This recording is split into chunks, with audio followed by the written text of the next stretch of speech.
ಲೈಂಗಿಕತೆಯ ಸುತ್ತ ಇರುವ ನಿಗೂಢತೆ ಮತ್ತು ತಪ್ಪು ಗ್ರಹಿಕೆಗಳನ್ನು ಜ್ಞಾನ ಮತ್ತು ತಿಳುವಳಿಕೆಯಿಂದ ಬದಲಾಯಿಸುವ ಜಗತ್ತನ್ನು ಕಲ್ಪಿಸಿಕೊಳ್ಳಿ. ಮಕ್ಕಳಿಗೆ ಬಾಲ್ಯದಿಂದಲೇ ಲೈಂಗಿಕತೆಯ ಬಗ್ಗೆ ಶಿಕ್ಷಣ ನೀಡಿದರೆ, ಅವರು ಬೆಳೆದಂತೆ ಅದರ ಬಗ್ಗೆ ಆರೋಗ್ಯಕರ ಮನೋಭಾವವನ್ನು ಬೆಳೆಸಿದರೆ ಏನು?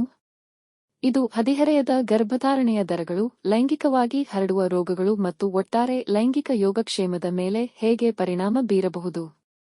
ಇವು ನೆದರ್ಲ್ಯಾಂಡ್ಸ್ನಲ್ಲಿ ಕೇವಲ ಕಾಲ್ಪನಿಕವಲ್ಲ, ಇದು ನೆದರ್ಲ್ಯಾಂಡ್ನಲ್ಲಿ ವಾಸ್ತವವಾಗಿದೆ. ಲೈಂಗಿಕ ಶಿಕ್ಷಣದ ವಿಧಾನವು ವಿಶಿಷ್ಟವಾಗಿದೆ. ಮಕ್ಕಳು ತರಗತಿಯಲ್ಲಿ ತಮ್ಮ ದೇಹವನ್ನು ಚರ್ಚಿಸಲು ಪ್ರಾರಂಭಿಸಿದಾಗ ಇದು 4 ವರ್ಷ ವಯಸ್ಸಿನಲ್ಲೇ ಆರಂಭದಲ್ಲಿ ಪ್ರಾರಂಭವಾಗುತ್ತದೆ. ಆದರೆ ಈ ನವಿರಾದ ವಯಸ್ಸಿನಲ್ಲಿ ಗಾಬರಿಯಾಗಬೇಡಿ. ಪಾಠಗಳು ಸರಳ ಮತ್ತು ವಯಸ್ಸಿಗೆ ಸೂಕ್ತವಾಗಿವೆ, ಒಬ್ಬರ ಸ್ವಂತ ದೇಹವನ್ನು ಅರ್ಥಮಾಡಿಕೊಳ್ಳಲು ಮತ್ತು ಹುಡುಗರು ಮತ್ತು ಹುಡುಗಿಯರ ನಡುವಿನ ವ್ಯತ್ಯಾಸಗಳನ್ನು ಗುರುತಿಸುವಲ್ಲಿ ಕೇಂದ್ರೀಕರಿಸುತ್ತವೆ. ಮಕ್ಕಳು ಬೆಳೆದಂತೆ ಪಠ್ಯಕ್ರಮವು ಅವರೊಂದಿಗೆ ಬೆಳೆಯುತ್ತದೆ. ಅವರು 7 ವರ್ಷದವರಾಗಿದ್ದಾಗ ಚರ್ಚೆಗಳು ಗೌರವ ಮತ್ತು ಆಕರ್ಷಣೆಗೆ ವಿಸ್ತರಿಸುತ್ತವೆ. 8 ರಿಂದ 9ರ ಹೊತ್ತಿಗೆ ಅವರು ಒಂದೇ ಲೈಂಗಿಕ ಆಕರ್ಷಣೆಗಳನ್ನು ಉದ್ದೇಶಿಸಿ ಪ್ರಾರಂಭಿಸುತ್ತಾರೆ. ಕೆಲವು ಮಕ್ಕಳು 2 ಅಮ್ಮಂದಿರು ಅಥವಾ 2 ಡ್ಯಾಡಿಗಳನ್ನು ಹೊಂದಿರಬಹುದು ಎಂಬ ಪರಿಕಲ್ಪನೆಯನ್ನು ಸಾಮಾನ್ಯಗೊಳಿಸುತ್ತಾರೆ. 10 ಅಥವಾ 11ರ ಹೊತ್ತಿಗೆ ಪಠ್ಯಕ್ರಮವು ಪ್ರೌಢಾವಸ್ಥೆಯ ಸಮಯದಲ್ಲಿ ಸಂಭವಿಸಿದ ಬದಲಾವಣೆಗಳನ್ನು ಪರಿಶೀಲಿಸುತ್ತದೆ. ಪ್ರೀತಿ ಮತ್ತು ಡೇಟಿಂಗ್ ಮತ್ತು ಮಾಧ್ಯಮದಲ್ಲಿ ಪುರುಷರು ಮತ್ತು ಮಹಿಳೆಯರ ಚಿತ್ರಣ.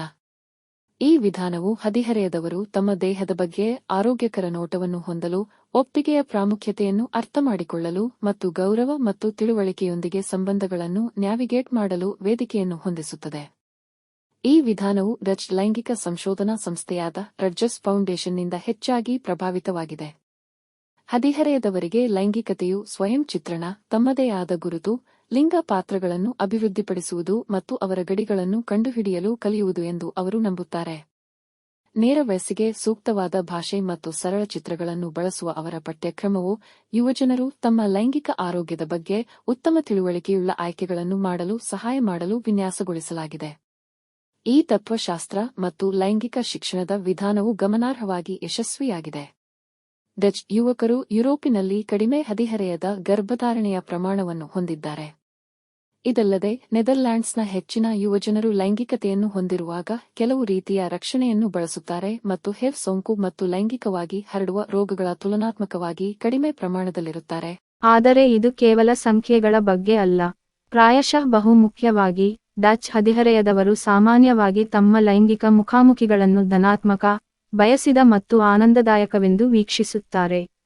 ಅನೇಕ ಇತರ ದೇಶಗಳಲ್ಲಿನ ವರ್ತನೆಗಳೊಂದಿಗೆ ಇದು ಸಂಪೂರ್ಣವಾಗಿ ವ್ಯತಿರಿಕ್ತವಾಗಿ ಲೈಂಗಿಕವಾಗಿ ಸಕ್ರಿಯವಾಗಿರುವ ಹದಿಹರೆಯದವರಲ್ಲಿ ಸುಮಾರು 2/3ರಷ್ಟು ಜನರು ಲೈಂಗಿಕತೆಯನ್ನು ಹೊಂದಲು ಹೆಚ್ಚು ಸಮಯ ಕಾಯಬೇಕೆಂದು ಅವರು ಬಯಸುತ್ತಾರೆ ಎಂದು ಹೇಳಿದರು. ಲೈಂಗಿಕ ಶಿಕ್ಷಣದ ಡಚ್ ವಿಧಾನದಿಂದ ನಾವು ಕಲಿಯಬಹುದಾದ ಪಾಠಗಳನ್ನು ಪ್ರತಿಬಿಂಬಿಸಲು ಇದು ಸಮಯವಾಗಿದೆ. ಲೈಂಗಿಕತೆಯ ಬಗ್ಗೆ ಸಂಭಾಷಣೆಯನ್ನು ಮೊದಲೇ ಪ್ರಾರಂಭಿಸುವುದು ಮತ್ತು ಅದನ್ನು ಬೆಳೆಯುವ ಸಾಮಾನ್ಯ ಭಾಗವಾಗಿ ಮಾಡುವುದು ಲೈಂಗಿಕತೆಯ ಬಗ್ಗೆ ಆರೋಗ್ಯಕರ ವರ್ತನೆಗಳು ಮತ್ತು ಯುವಜನರಿಗೆ ಉತ್ತಮ ಫಲಿತಾಂಶಗಳನ್ನು ನೀಡುತ್ತದೆ ಎಂದು ಅವರು ತೋರಿಸಿದ್ದಾರೆ.